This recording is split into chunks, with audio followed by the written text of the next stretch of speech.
Hi everyone. आज से तकरीबन 3 साढ़े 3 साल पहले मैंने कुछ वीडियोस डाली थी सीबीएसई एडिशनल सब्जेक्ट और बेस्ट 5 सब्जेक्ट्स के बारे में क्या कहते हैं। यानी कि आपकी परसेंटेज में सभी सब्जेक्ट्स को कंसीडर किया जाना चाहिए या फिर आपके एडिशनल सब्जेक्ट्स को इग्नोर करना चाहिए या बेस्ट 5 लेना चाहिए, बेस्ट 4 लेना चाहिए। इसके रिगार्डिंग काफ़ी कन्फ्यूज़न रहती है और मैंने आपको तब भी उस वीडियोज़ में ये बताया था कि सीबीएसई इसके बारे में साइलेंट है।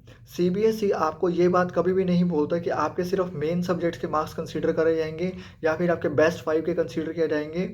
कुछ स्कूल्स की पॉलिसी है कि वो अपने रिजल्ट्स को ग्लोरीफाई करने के लिए वो लोग बेस्ट 5 का सहारा लेते हैं। इवन कई स्कूल बेस्ट 4 का भी सहारा लेते हैं या कई स्टूडेंट्स होते हैं अपने रिजल्ट्स को काफ़ी ग्लोरीफाई करने के लिए बेस्ट 5 बेस्ट 4 का कॉन्सेप्ट लेकर आ जाते हैं।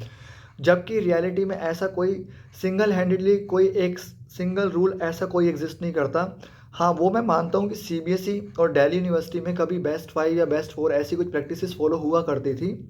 जबकि उसमें भी अब कई कई तरीके के चेंजेस इम्प्लीमेंट हो चुके हैं सीयूईटी के इम्प्लीमेंटेशन हो जाने के बाद।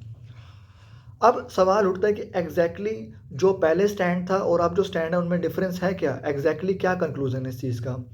जैसे पहले सीबीएसई ने बोला था कि किसी प्रकार का हम लोग ऐसे लेकर क्लैरिफिकेशन नहीं देंगे कि आपको बेस्ट 5 लेना है या मेन सब्जेक्ट्स के मार्क्स को ही कंसीडर करना है।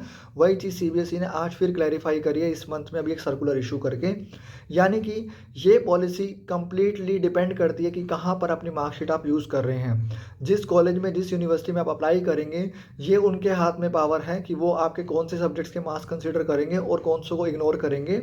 ये हमेशा से अपकमिंग अथॉरिटी जहाँ पर आप अपनी मार्कशीट या फिर अपने मार्क्स को यूज़ करने जा रहे हैं, उनके हाथ में ये पॉलिसी रहेगी।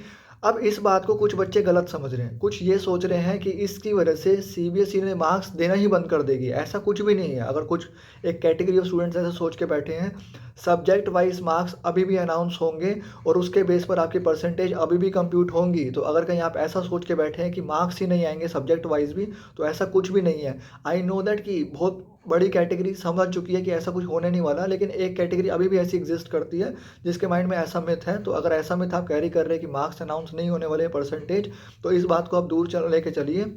मार्क्स अनाउंस होंगे इंडिविजुअली जिसके बेस पर आपके स्कूल और बाकी अथॉरिटीज़, आपके पेरेंट्स, आपके गार्जियंस, आपके रिलेटिव्स सभी परसेंटेज कैलकुलेट कर सकते हैं अपने-अपने क्राइटेरिया के अकॉर्डिंग। बट अल्टीमेट यूसेज जो होगा वो डिपेंड करता है कौन सी यूनिवर्सिटी, कौन से कॉलेज या कौन सी अथॉरिटी के पास अपने मार्क्स लेकर जा रहे हैं।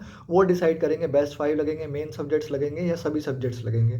Thank you so much. मैं रेफरेंस के लिए आपको जो भी सर्कुलर है उनको डिस्क्रिप्शन में भी शेयर कर रहा हूँ उनके links. Thank you so much.